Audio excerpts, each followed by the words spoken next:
Agora, nesta noite, quero que você leia comigo o Salmo 90, o Salmo 90. Quero falar hoje sobre a brevidade da vida. E serei breve, como fiz ontem à noite. O 10º versículo do 900 Salmo. Os dias de nossos anos são 3 anos e 10. Isso é 70. E se pela sua força são 80, isto é, 80, contudo a sua força é trabalho e tristeza, porque logo se corta e nós voamos. Quem conhece o poder da sua ira? Conforme o teu temor, assim é a tua ira. Portanto, ensine-nos a contar os nossos dias, para que possamos aplicar nosso coração à sabedoria. Você conta seus dias? Você percebe como cada dia é importante? Pense nisso. Deus disse que se você viver até os 70 anos, poderá viver até os 80. E as Escrituras dizem que se você viver até os 80 anos, é provável que tenha muito trabalho, tristeza, problemas e dificuldades. Ouvi falar de um passageiro de trem que estava distribuindo charutos, porque o trem de onde moro chegou no horário pela primeira vez em muito tempo. Isso foi há vários anos. O condutor disse que não poderia aceitar um charuto. Por quê? Ele disse, porque este é o trem de ontem.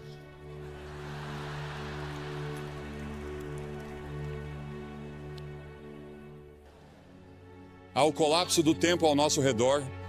Você sabia que nos dias de Jesus, o mais rápido que uma pessoa podia ir era o mais rápido que um cavalo podia correr? E isso aconteceu até 1830, quando desenvolvemos um motor mais rápido que um cavalo. Pense nisso. Naquelas centenas e milhares de anos, o mais rápido que você podia ir era a cavalo. Depois, em 1910, desenvolvemos uma aeronave militar que percorria 42 milhas por hora. Lembro-me muito bem, como se fosse ontem, quando Lindbergh decolou para Paris e em 33 horas estava em Paris, e achamos que isso era realmente incrível. Hoje em dia entramos em um Concorde, ou algumas pessoas o fazem, e chegam lá em 3 horas e meia. E em 1960 começamos a viajar pelo ar a 18 mil milhas por hora quando chegamos à estratosfera. Agora meu pai dirigia um cavalo e uma charrete, e estamos tentando administrar hoje uma era espacial em uma condição moral e espiritual de cavalo e charrete. O tempo está desabando sobre nós. Quanto tempo ainda temos? O salmista pediu que o Senhor se lembrasse de como o meu tempo é curto. Eis que você fez os meus dias como um palmo e a minha idade como nada para você. 1000 anos aos teus olhos são como o dia de ontem, quando já passou, e como um relógio. Um relógio dura 4 horas à noite. Um dia é o que o Senhor é 1000 anos e 1000 anos é um dia. Aquele que está assentado sobre o círculo da terra e os seus habitantes olham para Deus como gafanhotos. A grama murcha e a flor murcha, diz a Escritura. Os meus dias são como a sombra que declina, e eu me vou secando como a erva, mas tu, ó Senhor, permanecerás para sempre na tua memória, de geração em geração.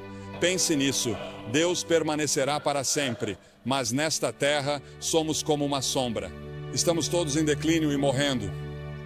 Desde o momento em que nasceu, você começou a morrer, porque todos nós estamos caminhando para a morte. Cada um de nós está sujeito à sentença de morte. Não haverá ninguém vivo nesta plateia, eu diria que daqui a 90 anos. Ninguém, todos partiremos. E o que você vai fazer com esses anos? Cada ser humano tem exatamente o mesmo número de horas e minutos todos os dias. Você sabe quantos minutos há em um dia? Você sabe quantas horas há em uma semana? Agora, se você viver até os 70 anos, seus primeiros 15 serão na infância ou na adolescência. Você passa 20 anos na cama. Os últimos 5 anos são de limitações físicas e você está reduzindo suas atividades. Isso significa que você só tem 30 anos para todo o resto, 30 anos para viver. E parte desse tempo tem que ser gasto com alimentação, trabalho e cálculo do imposto de renda. As Escrituras fazem esta pergunta: o que é a vida de vocês? É até mesmo um vapor que aparece por um pouco de tempo e depois desaparece. O mais velho de nós não viverá muito tempo. Nosso tempo já está nas mãos de Deus. Deus já tem um dia marcado para você ser levado deste mundo. Você pode estar envolvido em um acidente. Pode ser um câncer, pode ser um ataque cardíaco. Seja o que for, já está definido. E as Escrituras dizem que ao homem está ordenado morrer uma vez, e depois disso, o julgamento. Você estará diante do grande julgamento de Deus para prestar contas de como passou esta vida e o que fez em relação a Jesus Cristo, porque Deus deu seu Filho para morrer por seus pecados. Porque, como você vê, somos todos pecadores. Todos nós temos a mesma doença. Não me importa a cor da pele de vocês. Deus não olha para a cor da sua pele. Deus olha para o seu coração e vê que você tem uma doença espiritual no coração, e essa doença espiritual no coração se chama pecado. E todos nós somos pecadores. Isso significa que violamos as leis de Deus, desobedecemos a Deus, nós nos rebelamos contra Deus, e por termos nos rebelado contra Ele, teremos de enfrentar um julgamento. E Ele vai dizer: afastai-vos de mim. Nunca te conheci. É interessante para mim que as pessoas ricas não possam comprar mais horas. Os cientistas não podem inventar novos minutos. Você não pode nem mesmo economizar tempo para gastá-lo em outro dia. Você tem pouco tempo hoje. Diz que quer guardar para amanhã. Não pode fazer isso. Há urgência no tempo. A Bíblia diz: redimam o tempo porque os dias são maus. Os dias são muito ruins. Olhamos para nossos jornais e não conseguimos acreditar em todos os assassinatos, estupros e problemas raciais, todas essas coisas no mundo todo.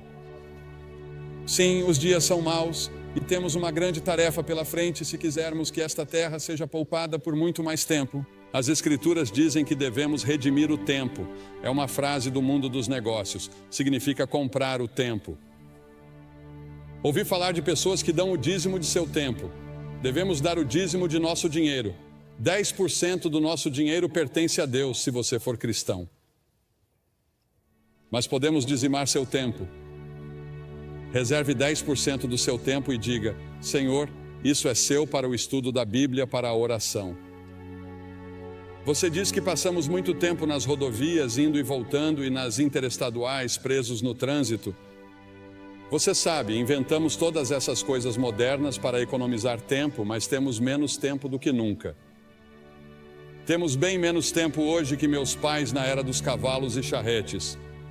No entanto, temos automóveis e aviões velozes, e estamos correndo de um lugar para outro como loucos. E a maioria de nós não sabe o que fazer ao chegar lá.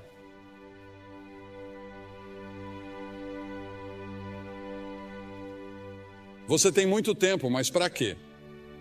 Você tem tempo para servir a Cristo. Você tem tempo para viver conforme sua vontade. Você tem tempo para obedecer a Ele. Você já fez como o salmista disse em 31:15 e se colocou à disposição de Deus quando ele disse: meus tempos estão em suas mãos. Há um filme em exibição nessa área chamado The Commitments. Você já entregou toda a sua vida a Cristo? Isso já aconteceu com você? Ah, você diz sim, eu fui batizado, eu fui confirmado. Vou à igreja de vez em quando. De vez em quando penso em Deus. Mas você realmente se comprometeu com isso? Você está totalmente comprometida com Ele? E você tem certeza de que, se morresse neste momento, iria para o céu?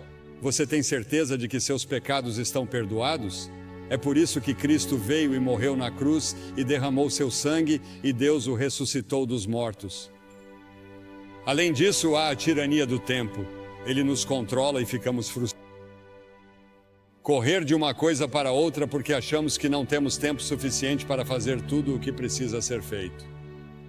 Jesus disse: enquanto é dia, importa que eu faça as obras daquele que me enviou.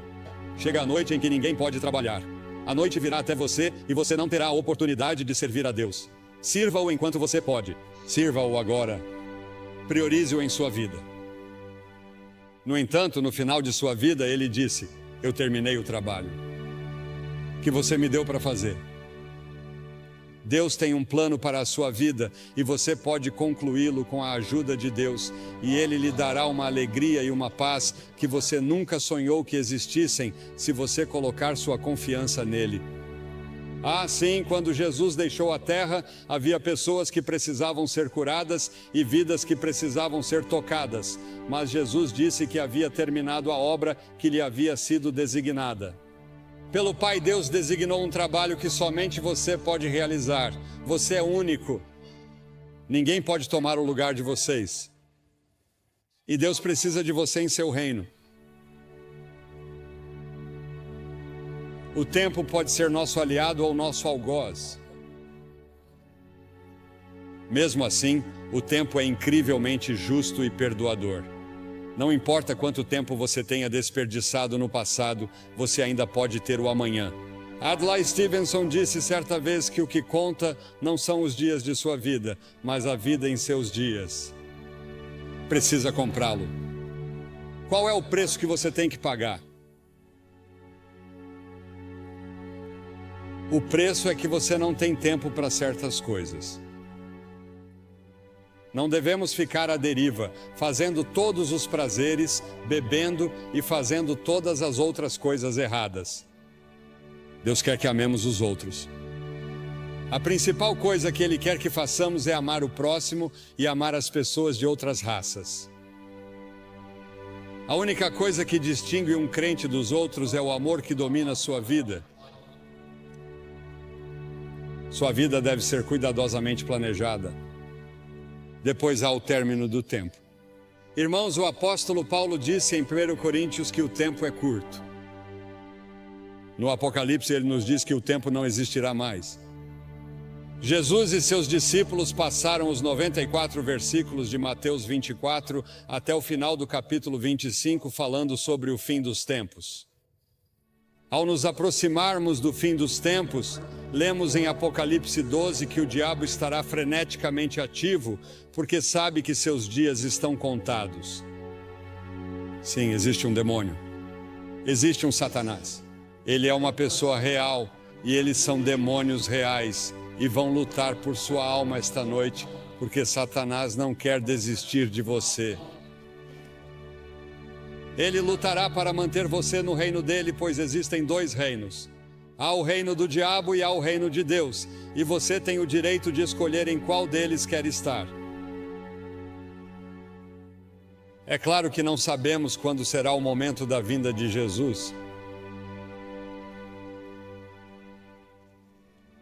Em Marcos 13 é-nos dito que o céu e a terra passarão, mas daquele dia e hora ninguém sabe. Portanto, cuidado, vigie e ore, pois você não sabe qual é o seu tempo. Não sabemos quando Deus virá nos buscar. Em Romanos 13, o apóstolo diz que, conhecendo o tempo, já é hora de despertarmos do sono, pois a nossa salvação está mais próxima agora do que quando cremos. A noite já passou, o dia está próximo, portanto lancemos fora as obras das trevas e vistamos a armadura da luz. A Bíblia usa várias vezes a frase "o tempo está próximo". Jesus nos disse para discernirmos os sinais dos tempos. Um dos sinais é que a iniquidade será abundante. Pegue seus jornais e assista ao noticiário. A iniquidade é abundante em todos os lugares. Não apenas em Nova York, não apenas em Nova Jersey, mas em todo o mundo. Quando a lista for chamada no céu, você estará lá? O nome de vocês está escrito no livro da vida? Porque as Escrituras dizem que se o seu nome não estiver no livro da vida do Cordeiro, você nunca entrará no céu. Seu nome neste momento está no que é chamado na Bíblia de livro. E sob seu nome estão todos os pecados que você já cometeu, todas as coisas erradas que você já pensou, todas as suas intenções erradas. Está tudo lá registrado e você será confrontado no julgamento. Mas quando você vem a Cristo e se apresenta total e completamente a Ele como Salvador e Senhor, Ele apaga tudo o que está nesses livros e escreve seu nome em outro livro, o livro da vida. No livro do Cordeiro, O nome de vocês está escrito lá? Se meu nome não estivesse escrito ali e eu não soubesse, eu não sairia deste prédio esta noite até ter certeza. Porque talvez nunca mais haja outro momento como este na vida de vocês. Esta é a hora de você estar com Deus. E então a brevidade do tempo exige ação imediata. O fato de que o tempo é curto exige que façamos algo a respeito agora, porque as Escrituras dizem em 2 Coríntios 6:2 que agora é o tempo aceito, não amanhã, hoje. O que você deve fazer, faça-o agora. O dinheiro que você deve doar, doe-o agora. Testemunhe agora às pessoas que deve. Toda vez que o relógio marca o tempo, ele parece dizer agora. Hoje, se vocês quiserem ouvir sua voz, não endureçam o coração. Você pode endurecer seu coração. Se você ouvir uma mensagem como essa, isso pode ser muito perigoso, porque você endurecerá seu coração. E na próxima vez que você ouvir o Evangelho, seu coração ficará cada vez mais duro. Venha a Cristo agora. Se houver um sussurro em seu coração de que você precisa vir, você vem. Depois há o aviso do tempo. Um dia será tarde demais para sua alma. O tempo é muito curto para indecisões e vacilações. Você não deve ficar entre duas opiniões. Os tolos dizem que há tempo de sobra. O diabo diz que você tem tempo de sobra.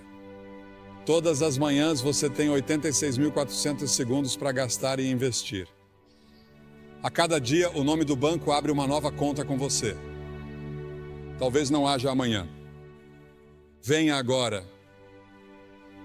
As Escrituras dizem, visto que todas essas coisas hão de acontecer, que tipo de pessoas vocês devem ser?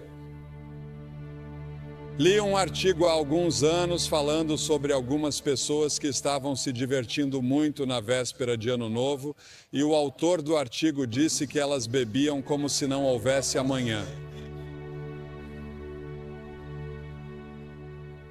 Provavelmente todos vocês já ouviram a música, em outro momento e em outro lugar, e é isso que o diabo sussurrará em seu ouvido esta noite. Quando eu lhe disser que você precisa vir e assumir seu compromisso com Cristo, com essas centenas e milhares que já vieram nesta cruzada, o diabo dirá, espere, outra hora, outro lugar. Este não é o momento. Este é o momento. O simples fato de você estar aqui indica que é a hora. Por alguma estranha coincidência ou providência, Deus trouxe você aqui esta noite. E antes de vir, você achava que estava bem com Deus, mas agora não tem certeza. E você quer ter certeza, você quer ter certeza. Sim, o demônio sempre diz, sim, faça isso. Mas em alguns momentos e em alguns lugares, Deus diz aqui e agora. Em Lucas 19, você vê Jesus chorando pelo povo de Jerusalém. Há um poema que ouvi pela primeira vez anos atrás que diz: há um tempo que não sabemos quando, um lugar que não sabemos onde, que sela o destino do homem para a glória ou para o desespero. Alguém me escreveu uma carta aqui esta semana. Diz: caro Sr. Graham, em 1957, sua cruzada foi ao antigo Madison Square Garden, na cidade de Nova York. Eu tinha 6 anos. Ainda me lembro da viagem de ônibus, das arquibancadas de madeira dura e dos meus sapatos pretos de couro envernizado. Lembro de tudo. Lembro-me de tudo como se fosse ontem. Quando você fez o convite para que eu entregasse minha vida a Cristo, eu estava pronto e me animei a ir. Mas infelizmente naquela época e naquela geração, minha mãe me respondeu e disse: quieto, sente-se. Não fazemos isso. Alguém pode ver você. Fiquei em minha cadeira. Aqui estamos 35 anos depois e tenho o privilégio de ser um conselheiro voluntário no andar de baixo. E é minha oração que nenhuma pessoa permaneça em seu assento, mas que venha à frente para receber Cristo. Enquanto há tempo, agradeço a você por trazer sua cruzada de volta a esta área. Minhas lembranças de menina de 6 anos estão transbordando de entusiasmo. Estarei orando por você esta semana. Deus abençoe você. Há um homem dessa região sobre o qual Cliff Barrows me falou ao telefone hoje. Sua família estava insistindo para que ele ficasse aqui porque ele não acreditava. E ele fazia questão de dizer às pessoas que não acreditavam em Cristo. Ele não era um crente. Mas ele não ficaria aqui e não viria. E ele não queria aceitar as reivindicações de Cristo. Em vez disso, ele foi para as Ilhas Bahamas e de manhã cedo morreu de ataque cardíaco.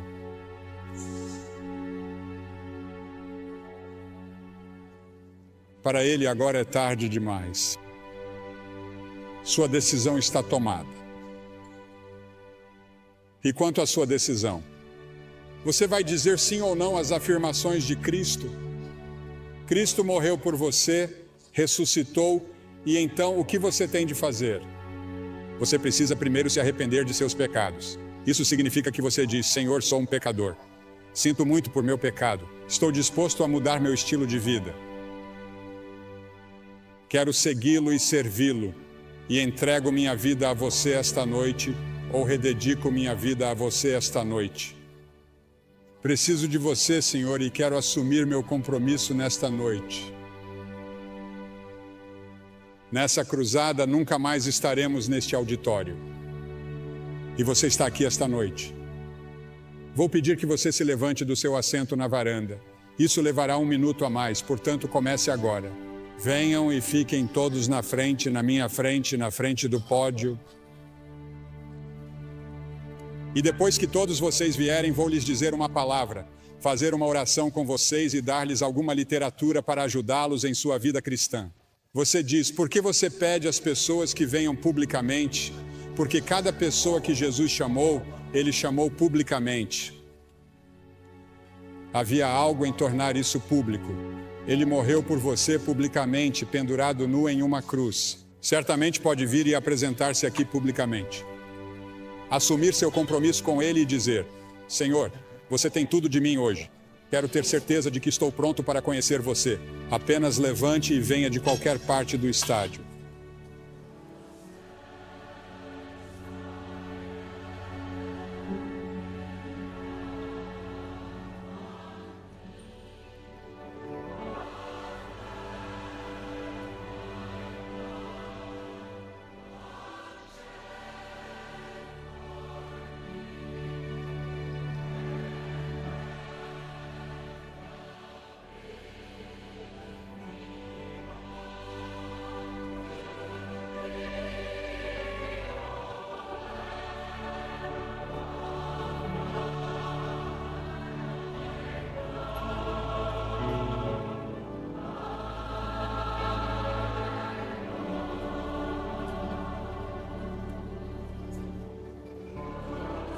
Enquanto muitos outros ainda estão chegando, quero dizer uma palavra a vocês que talvez estejam assistindo pela televisão, porque esses cultos estão sendo gravados em fita para serem exibidos no final deste ano ou no início do ano que vem.